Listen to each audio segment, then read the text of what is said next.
Welcome to the Interface program. Today we have with us one of the eminent and senior most nuclear scientists in India, Dr. Alok Saxena.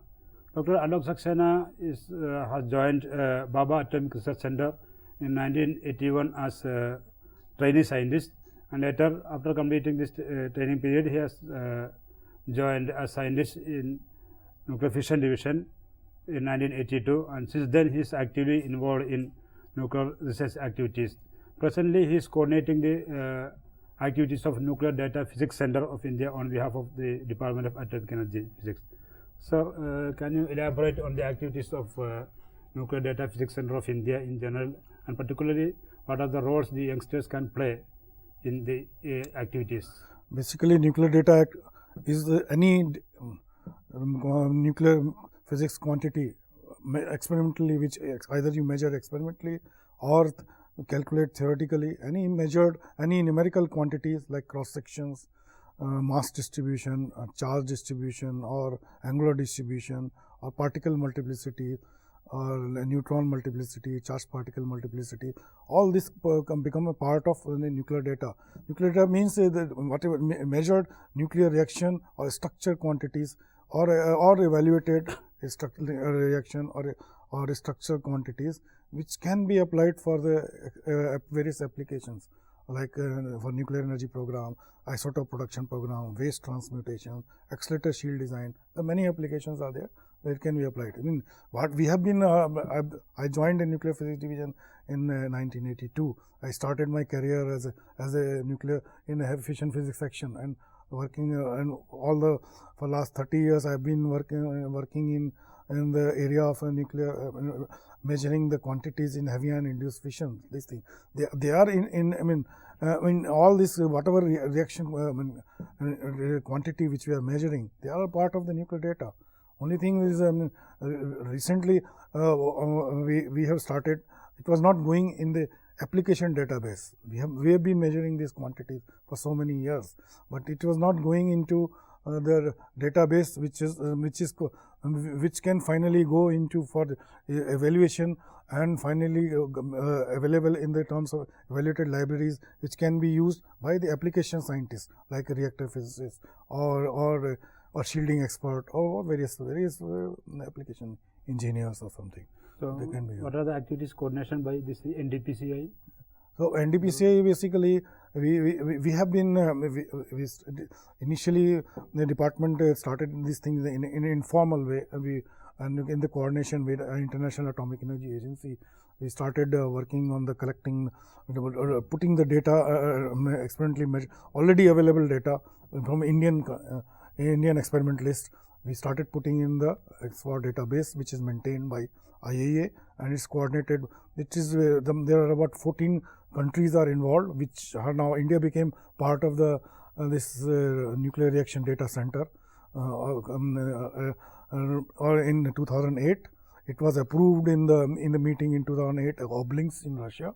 So then India became formally a part of this network, and since then this Nuclear Data Physics Center of India was formally approved by Department of Energy under the banner of the and funding came from in the project mode from the Board of Research of Nuclear Sciences, and is working as a virtual center. Many scientists from various divisions of BRC or universities, they work in a collaborative mode and contribute to. And it is not, it's a multidisciplinary work. This work is done by nuclear physicists, radiochemists, computer scientists, and the many field experimental reactor physicists. So many different people from the different field they contribute. Actually. You were mentioning evaluation of nuclear data. What do you mean by evaluation of data? Evaluation means importance. Evaluation means when you measure the experimental quantities. I mean, the many people are measuring there.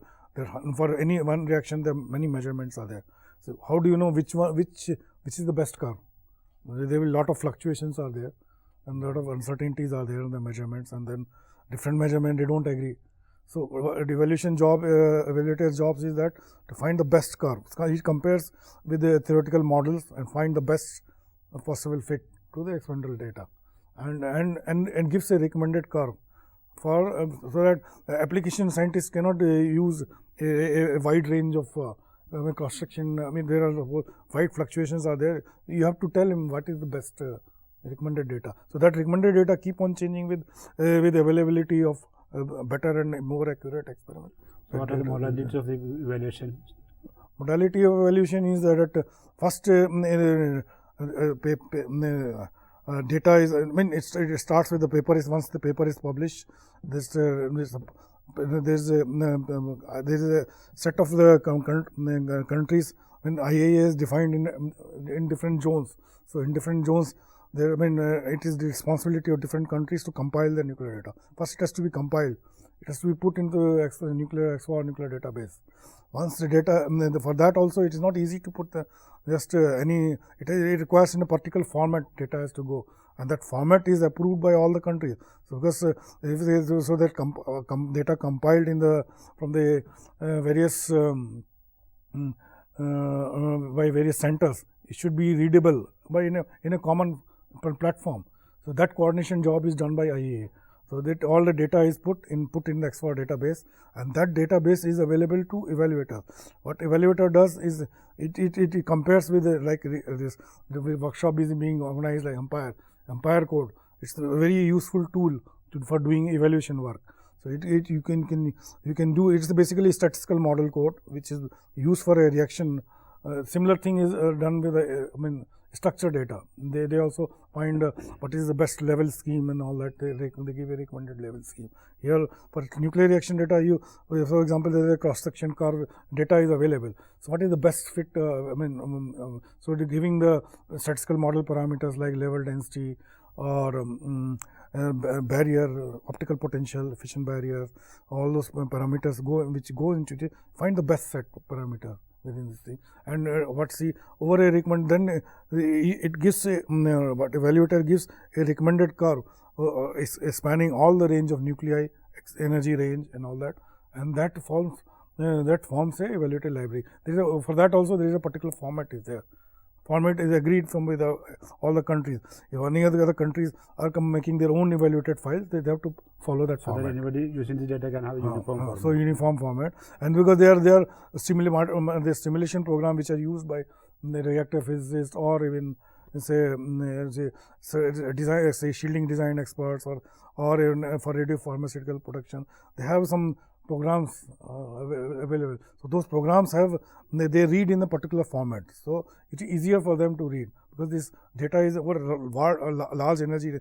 So basically, most of the application is coming from the neutron induced cross section, and the neutron induced cross section, the useful application ranges from say thermal to 20 MeV.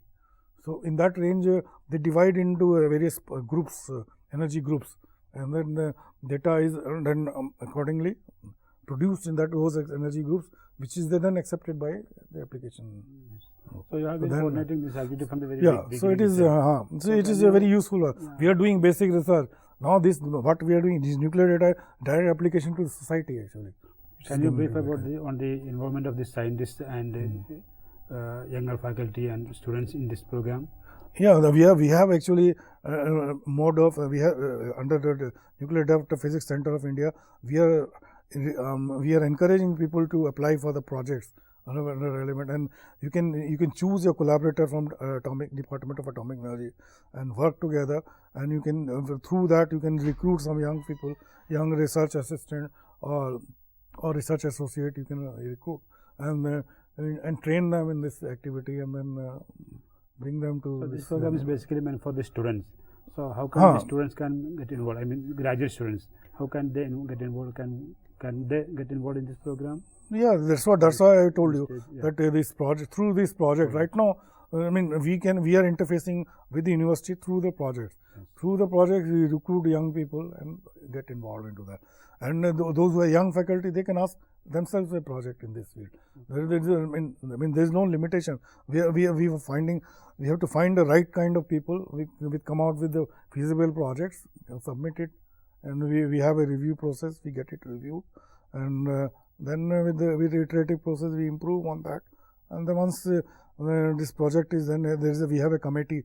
Two committees are there under Nuclear Data Center. One is the program implementation committee and another program review committee. So they meet at least twice a year, and then they also they go through the recommendation. We ask for the person to present the proposal. If everybody agrees, then the money is sanctioned, and you can start working on the project. Can you comment on the role of nuclear data, this nuclear reaction data, on the safety of the nuclear reactor? It's very important in safety, because this because uncertainty in these various cross sections and all that improves provides the uncertainty in your final design parameters of reactors and all that. So if you have a better, more accurate data, then your uncertainty you can reduce, and your you can have a better, more efficient and economically more you can save on the cost of the design. Otherwise, if you don't know what is the precise uncertainty, then engineers they do, they leave a lot of safety margins, so that increases the cost. So if you have a more accurate data, then you can optimize on that, even on safety and economy both. So can you brief about the nuclear physics activities in India? So we have actually many accelerator facilities available in India. We have one accelerator working 14 UD Pelletron, which is working very well in TIFR, which is jointly set up by BRC TIFR, where many people, it started working in 88, 89, and we have been actually using extensively that accelerator. Another accelerator is there at IUAC New Delhi, which you also might have used, and there are many university people can come and participate in that. And then another accelerator is the cyclotron is there in Calcutta. This is where alpha beam is there available, and also there is a plan to go to the scale it to higher energy. That also is superconducting cyclotron that is coming up. And then we have they have a 14 MeV neutron generator. One is such a neutron generator is there in Bark, another is in Pune. Then another high current proton accelerator is there within sitting in the old Vandegraaff facility in BRC, which is being used by both nuclear and physicists, and as well as for material science application and biology application. And we have such reactors are there, like Cyrus is of course shut down, but then Dhruva is there, where many irradiations are being carried out. Then the electron accelerator is there in Kharghar, Navi Mumbai, operated under Department of Atomic Energy. Then there is a microtron is there in the Bangalore. So these are the facilities which can be used by young experimentalists for their research work. And of course there are theory also. There are centers individually scientists are working in various, like IIT Roorkee, Delhi, VEC Calcutta, and so some theoreticians are there in BRC. So you were mentioning this research reactor. So what is the difference between the research reactor and power reactor? The power reactor is for the electricity production mainly. It is a much higher scale. Research reactor is mainly for this. They are producing like in the Dhruva reactor. It's about 100 megawatt reactor. It gives a flux of say 10 power 14 neutron in the core, and outside the B, or you get about 10 power 7, 10 power 8 neutrons at the target you get actually. So this with the you can do one is a neutron scattering experiment, neutron induced reactions, capture cross section, or even fission cross section. All those studies you can do. They are mainly used for research, this thing, and that is on a higher scale. That's why, for example, the power reactor 500 megawatt or something. Megawatt. We have we have one is coming in Kudankulam, one is there in and one is coming in Kalpakkam with the prototype for the fast breeder reactor. Then in Rajasthan we have a power reactor. So that is mainly for the commercial purposes. This is mainly for research. What is the status of India in international scenario in nuclear reaction activities and nuclear reaction research?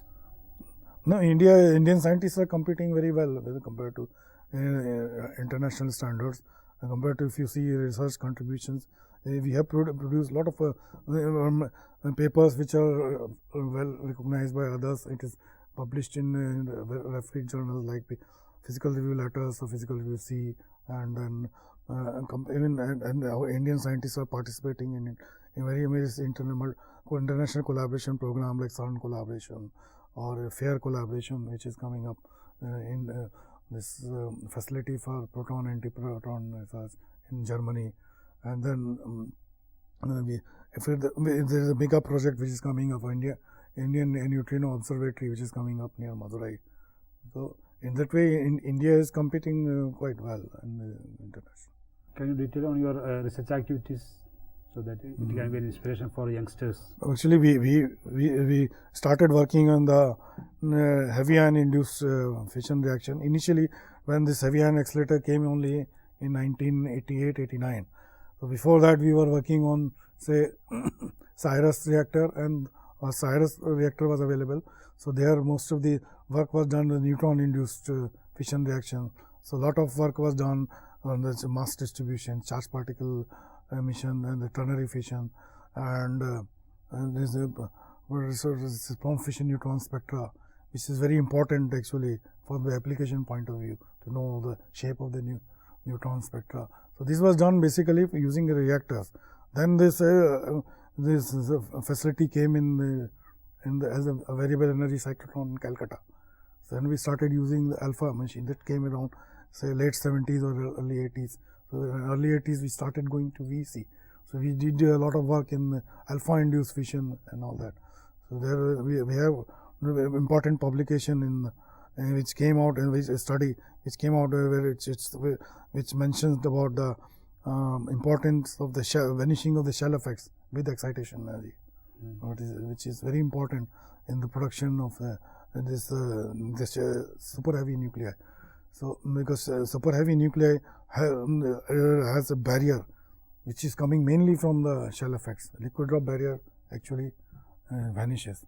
So this only shell effects gives the stabilization. This thing. So you have to if this shell effects disappear with excitation energy, so then the possibility of formation of super heavy nuclei becomes that much less. So you have to optimize the experimental condition in such a way so that you get the right kind of projectile combination which can be formed to populate a super heavy nuclear evaporation residue which can survive a competition against the fission. Because there are other theories there are competing theories, because you need to have a heavy ion beam bombarded on a heavy target to reach a compound nucleus which is in super heavy nucleus.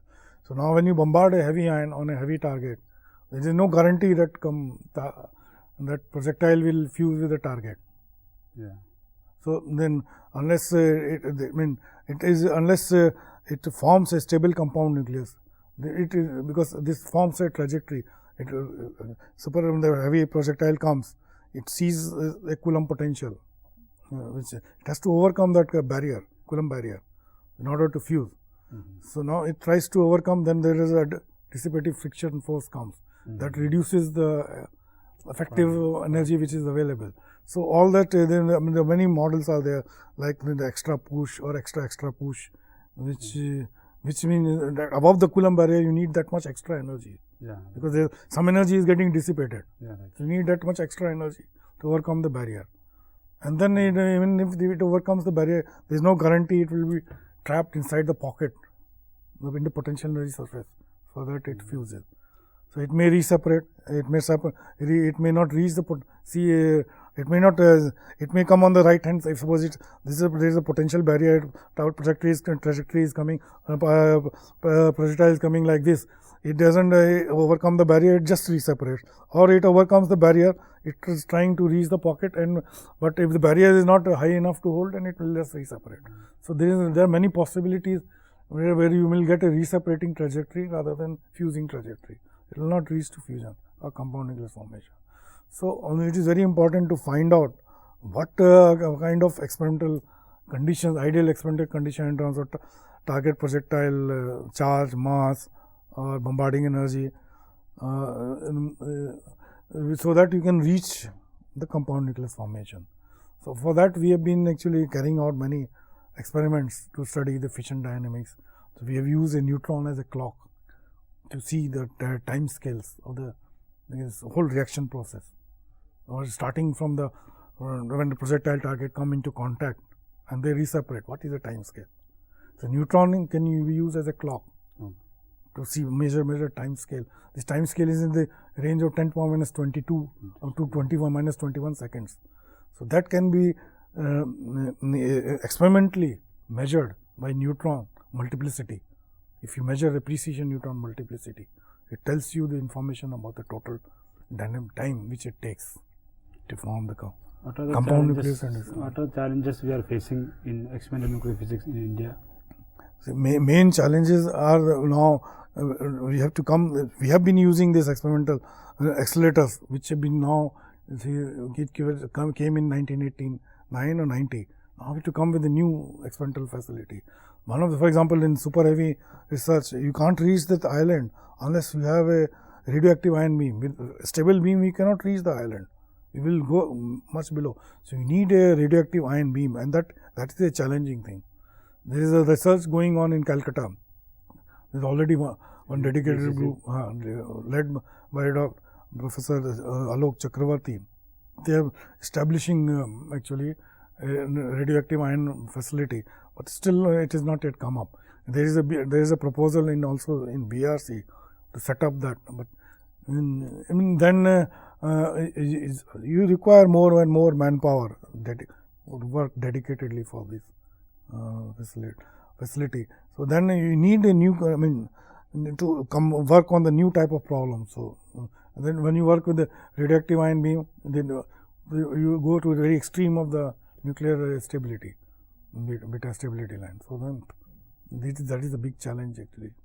So it's both for experimentalists as well as for theoreticians to work in this area. There are much more scope for the students. There is a lot of work is actually there. So what main thing is that to establish a new experimental facility in terms of accelerator and detector facility.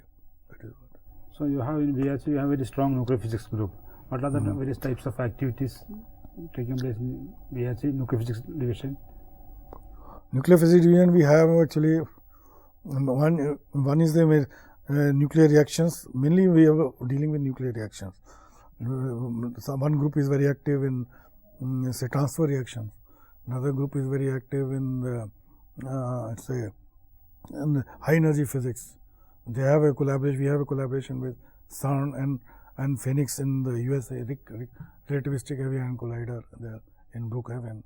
So they are working. They basically go there to measure the experiment, they carry out the experiment, bring the data here, analyze, and then so they were involved in those studies with the Higgs boson, and which came in recently in newspaper. And then other group is a very active group in the fission physics, which they carry out work in using the heavy ion accelerator as well as with the reactor. And then of course now recently we are trying to, so we have procured a ECR source. We are trying to set up this ECR source. ECR source means? The electron cyclotron resonance. It is a high current source. We can go to very heavy, heavier projectile you can beam, you can generate. So it has to be coupled with the RFQ and this with the linear accelerator cavity. And this what do you mean the transfer reaction? What do you mean by this transfer reaction? A transfer reaction means when this projectile comes in the contact with the target, and then instead of either there is a possibility that can just go through elastic scattering without transferring an energy, or it can transfer some exchange energy to the target. That is the inelastic scattering, or it can transfer a few nucleons. That is what is transfer.